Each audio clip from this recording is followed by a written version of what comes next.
Hi, good morning, everyone. This is Deborah. Welcome to my channel where I talk about anything that pops into my head, but today I do have an agenda. So let me tell you about my job. When I first got there, it was at the mall. I was supposed to do education on a computer of learning a lot of reading about the company and their policies. The first day I couldn't even do anything because the password they emailed me did not work. Now keep in mind, before I even got to my first day of employment, they had emailed me 3 different times. First one was their handbook. Stupid me, I printed out 41 pages and I read all of them. I mean, I've never heard of an employer making you do all this stuff at home, because you should be paid for that. So then the next thing was to authenticate yourself. It's called an authenticator. Make sure it's you. So before you can even clock in somewhere, you've got to be authenticated. So you've got to download that app. Then you got to download the Reflexis ESS 41. We use that at Walgreens. So nobody could help me, and because the manager who could have helped me wasn't in that day. So the second day I'm on the computer for the learning, he spends half a day just getting he had to override the password stuff. I don't know. But these computers are keeping people from being productive. I'm telling you. So all this computer tech stuff is sometimes a waste of time. So on the second day, I finally got into all the apps that you have to learn. So on, let's see. Now I'm sitting 8 hours a day. The first 3 days I am sitting. I am wearing regular street shoes that match the outfit, whatever. Now on last Sunday, they put me on the floor.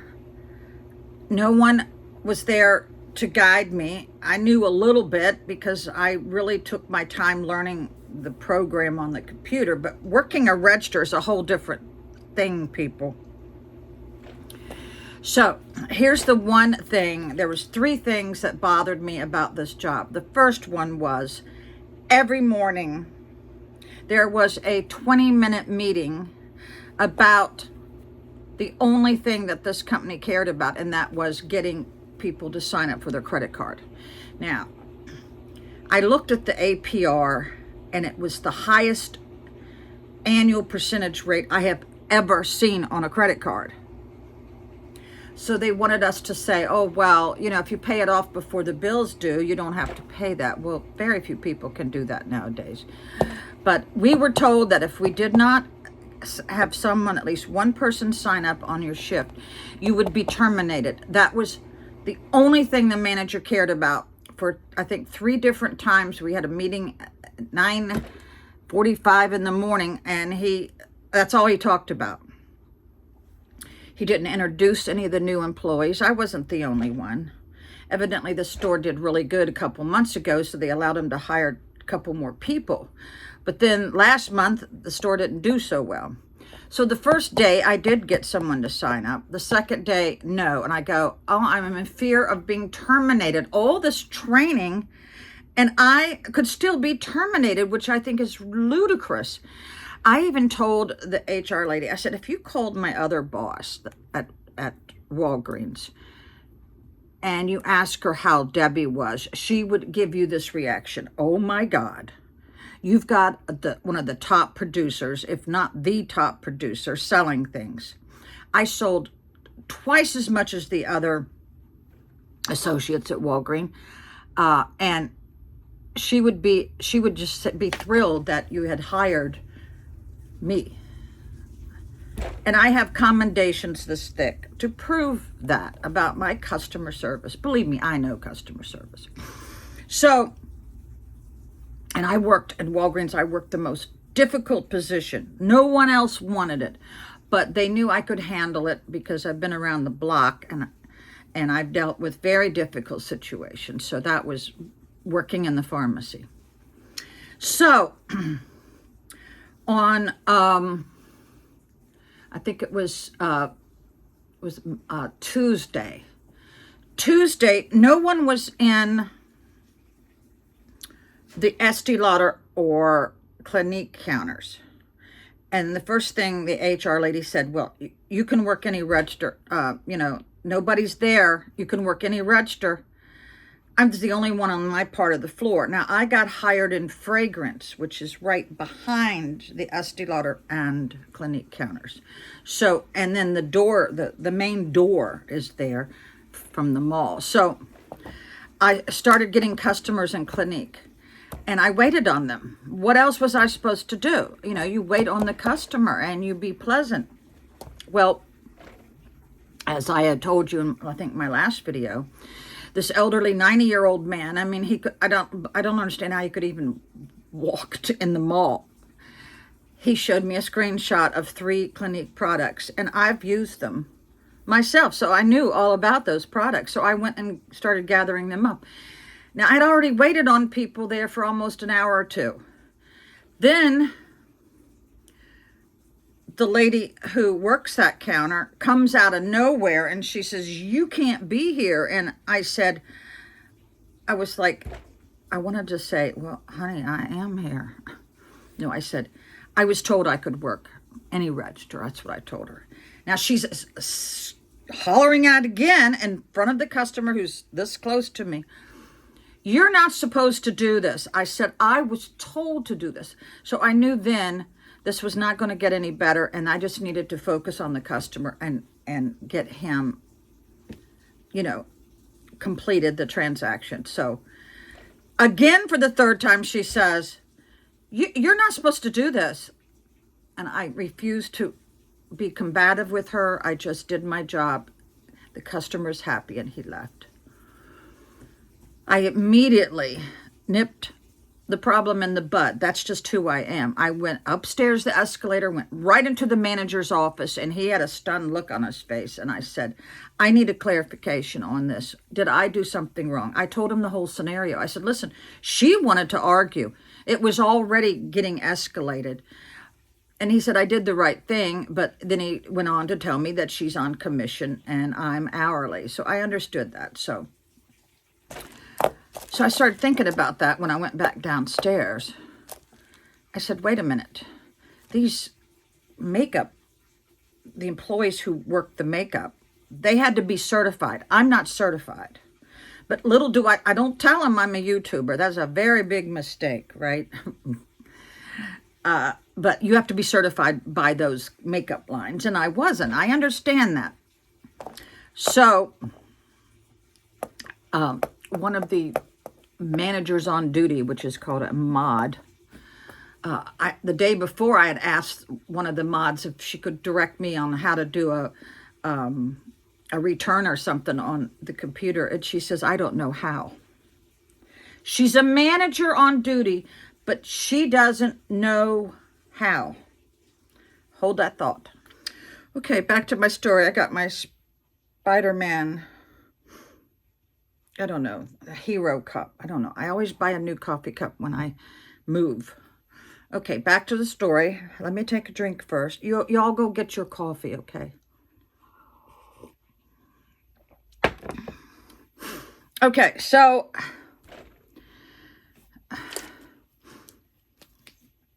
I got this. We were expected to approach every customer with this QR code for them to load it onto their smartphone. And then we were told we get credit for this. Now listen carefully.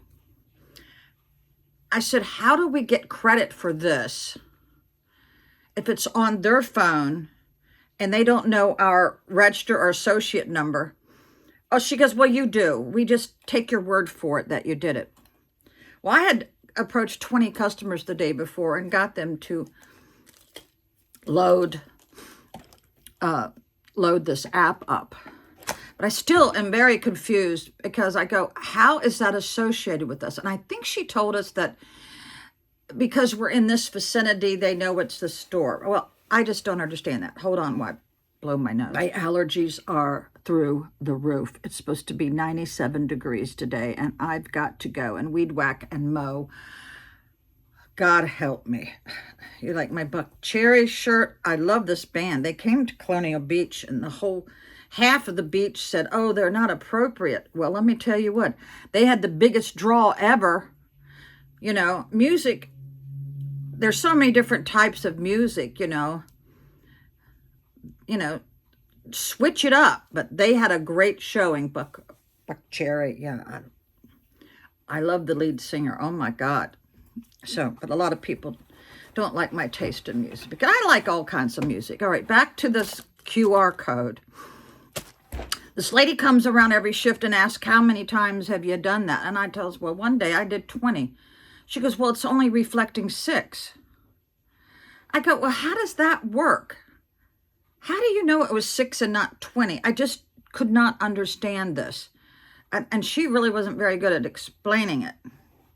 So I have got four fragrance counters. They're huge, 2 male and 2 female. So I carry around these things, and I know a lot of the lines, and I told them that when I go to the duty-free shops at the airport, which is quite frequent, I smell all the lines. I know their notes. I know if they have sandalwood or whatever. I know most of the notes. So I did this during my time. I'd only been on the floor, I think, 3 days. Okay.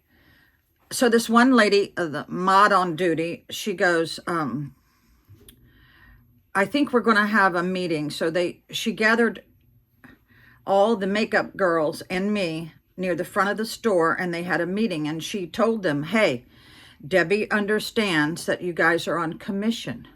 And I asked her, I said, shouldn't that work both ways, that they shouldn't come to the fragrance department and take my sales, because they do keep track of all of my sales, even though I'm not on commission. There is a category at the end of the day. They can see how many sales you had. I said, shouldn't that work both ways, that they shouldn't come over to the fragrance counter with a customer because they should hand it off to me? And she goes, yeah, exactly. So she told them all that at the meeting.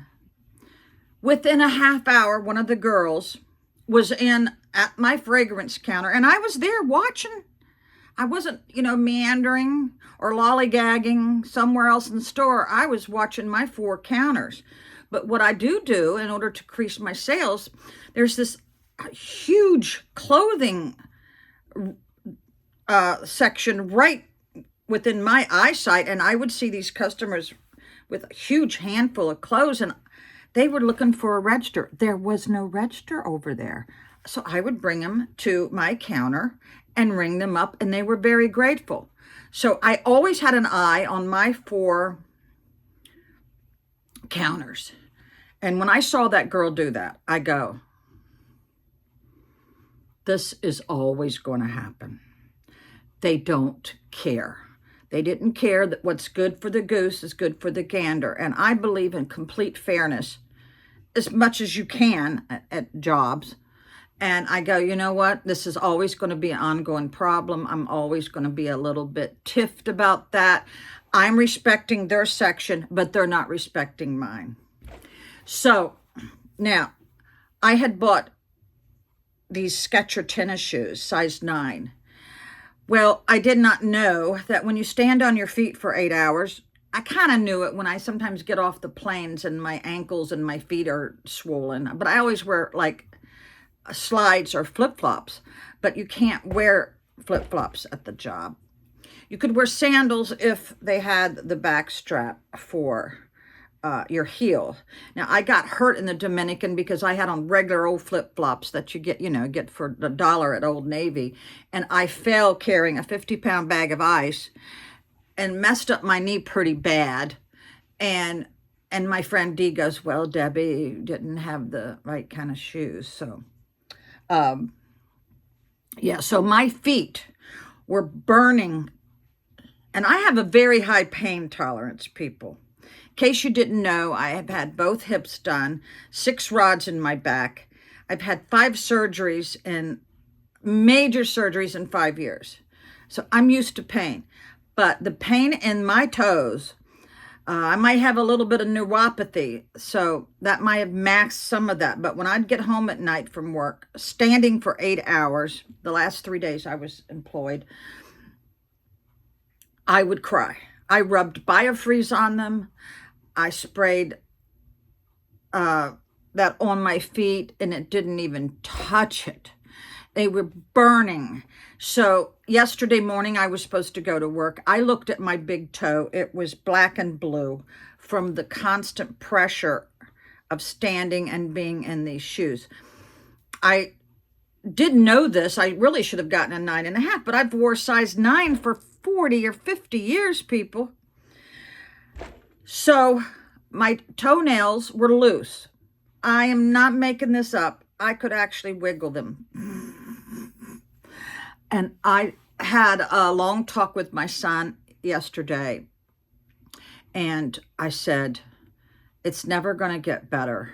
I said, I am under this constant pressure of signing people up for credit cards. In this economy, I don't like pushing somebody to the point where they get mad at you. Now, every customer asks, would you like to get the Belt credit card? There's no annual fee. Well, the last day of my employment, I finally got my second sign up, and she was from Texas, and she says, they don't have any of these stores in Texas. Now, I told her, I said, I used to live on Harry Hines Boulevard when I was living next to Love Field, and my ex was going to A&P school. So I knew Dallas very well. I said, I tell you what, if you download the app, you can still order online and get your merchandise. You don't have to have a store. So she went for it, and she got approved. So I think I did very well, considering there wasn't even any of these stores where she lived. So I was ecstatic. Now, every time you do that, they bring around $3 to you. Well, I didn't get my $3, but whatever. And I go, okay, to even think that you could get one sign up on every shift is ludicrous. You can't put those, and I'm sure they're doing something wrong. I don't know. But my granddaughter says to me that this is an at-will state or whatever. That means they can fire you for any reason. So I guess it's okay for them to threaten you with termination, but that is a terrible umbrella to be living under. Even though I have always been the top producer at my last job. So I had that pressure, and then the fact that I should not have taken full time. When I worked at Walgreens, I was under the trial work program because I had already been found disabled. So I was only allowed to make so much money. So I only usually worked like 25, 28 hours. So here I am full time. My feet are burning. I've got to worry about signing people up. And then I asked the last mod manager on duty, I go, you'd think somebody could I have to keep pulling people off of their section to help me ring up. Do you think somebody could just stand with me just a little bit? I don't expect all day because then they lose their sales, but at least a little bit. Oh yeah, I'm going to take care of that. No. Then some other person who worked there said, you're on your own. You have to learn the computer, the trial and error. But nothing frustrates a customer more than somebody who doesn't know how to do their job. I think that is embarrassing to me because I got to pull somebody off in the middle of a transaction to show me how to do it. When I think the best way to approach this is to actually have a register when you are in your training to actually work on. That would be the perfect scenario, but that ain't going to happen, Captain. So, of course, you all know I got locked out because somebody didn't do their job. The manager on duty was supposed to sit at the bottom of the stairs with this sheet, and she has all of your statistics of what you've done that day. And I guess me and this other girl was the only ones down there, but there's like 20 employees. What door did they go out of? See, this is the problem. Nothing's consistent. So she wouldn't let me exit the building until exactly the time I was supposed to, but yet everybody else had gone. I don't know. Oh my God. So she told me the store was a little bit haphazard, a little bit of a wreck. I don't know, but I really think that this particular store, there was hardly no foot traffic. I mean, we did get foot traffic from the mall walkers. They're coming and circling my counter like 50 times. And you think, well, I'm supposed to wait on them, right? So I would, and they go, no, we're just mall walkers. I mean, I approached everybody. I even worked the shoe department. Now, this one lady from Texas, she brought a pair of shoes over. So I got help from somebody because you have to ring them up twice for the credit card because the computer doesn't recognize that they just got approved. So then you got to ring it again, if you're understanding what I'm saying. So the thing about when you buy shoes, you've got to open the box, make sure they got a right and the left, and make sure they're the same size. And I knew this, but she had already put it in a bag and everything. And you want to guess what happened when the lady walked out? The alarms went off because the security tag was still on. I said, oh my God. So the training, there is no training. No training at all. Except what you learn on the computer. But that's a whole different scenario when you have a customer behind you in a hurry, maybe because they have to use the restroom or they got to go eat. You've got this pressure. So my toenail is so bruised, the big one, that it's about to fall off. I am not joking. And I got to go out here, mow the yard, and weed whack. And I always wear work boots in case the something gets, a stone or a rock gets thrown up on me. I've got protection on my toes. I don't know how long I'm going to last. But I went through a ton of Band-Aids, people. So yesterday, after talking to my son, and his girlfriend worked for the same company, so she knew what I was dealing with. But things were a lot different in Florida in, I guess it was the early 90s or where she worked there. I said the economy was a little bit better. She did very well. But I told her the scenarios, and she goes, you're always going to have that issue. Because, see, I was a realtor. It's not 3 syllables for realtor. It's just realtor. I listed 2 and sold 2 in the first month. So I had somebody steal one of my listings, and I was forever affected by that. So I don't want anybody stealing my sales, because if I've done all the work on a customer, introduced myself, I even had one lady at this mall that I was working at, one of the makeup girls was trying to take her, and she goes, no, I'm looking for the lady who helped me. And she turned her finger around, that girl. And she brought her stuff to my counter. That's why you take the initiative to go and introduce yourself to a customer and ask them if they're looking for something in particular. How can I help? So this is what I was dealing with, the people stealing my customers.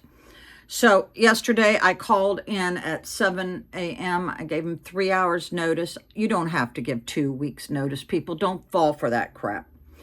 I didn't even know what number to call. They had never told me what number to call.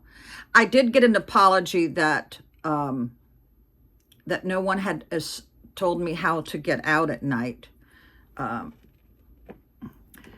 So I did get an apology for that, but it was very embarrassing. So now I lost my train of thought. But yeah, my son, my son and Courtney says, I can't hack the full time. I can't handle the people not reciprocating the way that I reciprocated, and my poor feet. Now here's the biggie. My bedroom is horrible. It's so bad. I'm embarrassed because here was full time. I never saw my son for a goddamn week. I didn't know that he got severely, burned on his leg. And he got hit in the head with a screw gun, a lot of other things, because when you are exhausted and tired, that's when accidents happen. But he missed talking to me. So he took almost 2 hours yesterday in the morning at 6 a.m. talking to me. And I said, I don't even know who to call if I want to quit. So I just Googled the number, called it. I got transferred to this one young girl, and I said, this is such and such. I am terminating my employment. Now, you would think a good human resource manager or whoever was responsible for this would call and say, okay, what happened? What went wrong? Nope, not one phone call. So I have no regret how they've treated me or how I've treated them. But I did on my one day off manage to wash all of my clothes, but they're all hanging up to dry. I don't like the looks of my house. I have neglected that. That affects my psyche. It makes me very depressed. And I neglected my family. I didn't call them for days. But I am glad. I'll know I can't work full time. So I can't. My toes won't allow me to. I'll put a picture of my toe at the end of this so you will see. But my God, I do love retail, people. And I know there's a job out there for me. But no full time. 4.5 hours on these 70-year-old feet is quite enough. So thanks for letting me rant and vent, and thanks for watching. Bye.